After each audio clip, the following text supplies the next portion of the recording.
This Appalachian legend is real and it hides in the woods intro and hook. I want you to imagine you are completely alone in a forest so dense, the sun is gone. You are miles from anyone, from anything, and then you hear something terrifying, a voice screaming for help. You stop, every instinct on fire. You listen, and an ice-cold dread hits you. The person begging for their life is you.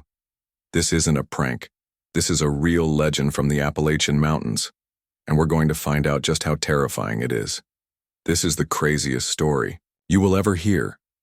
To understand why this is so unbelievably scary, you have to see where it comes from. Section 1. The Allure of the Ancient Mountains. First, you have to understand, these mountains are insanely old.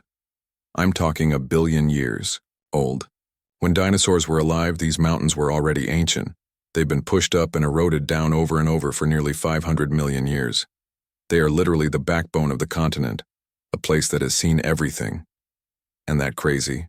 Age creates an atmosphere you can actually feel. When you are in these woods, the isolation is so complete it feels like something is watching you. For thousands of years, Native American tribes like the Cherokee lived here, and they knew these mountains were alive, filled with spirits, power, and unbelievable dangers.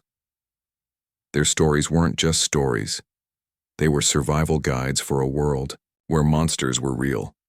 They told stories about ghost lights over a place called Brown Mountain and warned of monsters in the forests. And they spoke of one creature, a shape-shifting nightmare that used tricks to hunt its victims. And that legend is the seed of this new terrifying mystery. Section 2. The Legend of the Voice in the Woods.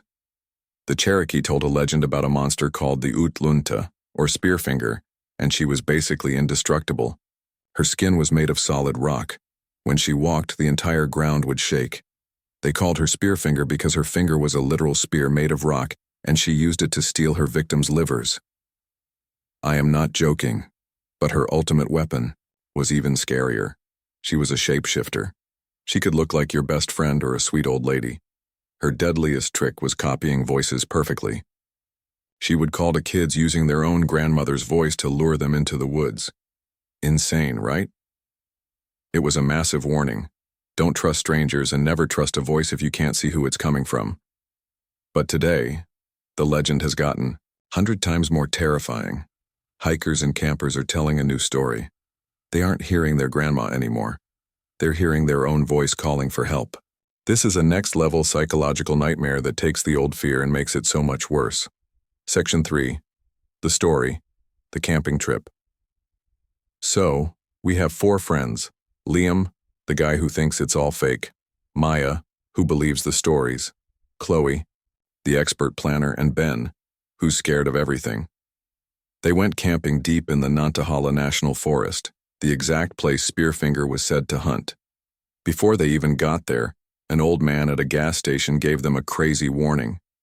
You kids heading up to the ridges, don't listen to the woods if it calls, it likes to play tricks. Liam just laughed, but this is where it gets wild. Fast forward a few hours, they're deep in the woods, it's pitch black, and then it happens. A voice cries out, "Help! I'm over here. I think I'm lost." All 4 of them freeze. It is 100% Ben's voice. But Ben is sitting right there at the fire, his eyes huge, shaking his head like crazy. "That's not me," he whispered. Liam yells into the darkness, "Okay, very funny, who's out there?" All he heard back was silence. He thought it was a prank, but the voice was a perfect copy. An hour later, it happened again. This time, it was Chloe's voice, strong and confident. "Hey guys, I found the trail back, it's this way." It came from the trees, but Chloe was right there by the fire and she whispered, "Nobody moves." The copy was flawless, but it had no life in it. It was like a recording. This was insane. They were trapped by a ghost that was using their own voices against them. They couldn't even trust what they were hearing. Was that Maya asking for water? Or was it the thing in the trees? The real horror hit after midnight. The voices had been circling them for hours. Then, a new sound destroyed the silence. A scream. A terrifying, blood-curdling scream, and it was Liam's voice. Liam, the skeptic, was hearing the sound of his own breaking point, a sound he had never made in his life. But he knew it was his.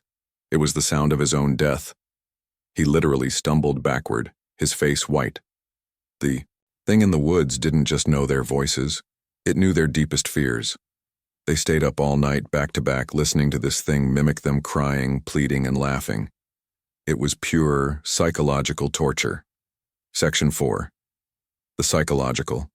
Terror of the mimic. So why is this the scariest thing ever? It's not a monster you can punch, it attacks your mind.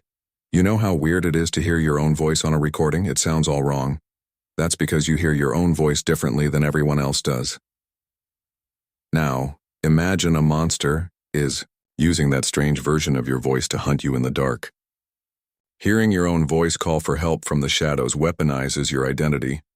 Your brain says, "That's me," but your eyes say, "I'm right here." Your brain literally breaks. It taps into the deepest fears we have, the fear of going crazy or the fear that you aren't who you think you are. This new legend is one of the most terrifying things in the world. The real monster isn't in the trees, it's the doubt it puts in your head. How do you escape your own voice? CTA. There are so many insane legends like this out there, and we're going to explore them all. If you don't want to miss the next crazy video, subscribe right now. Hit that notification bell. You do not want to miss what we find next. Conclusion. The lingering fear. The second the sun came up, the voices just stopped.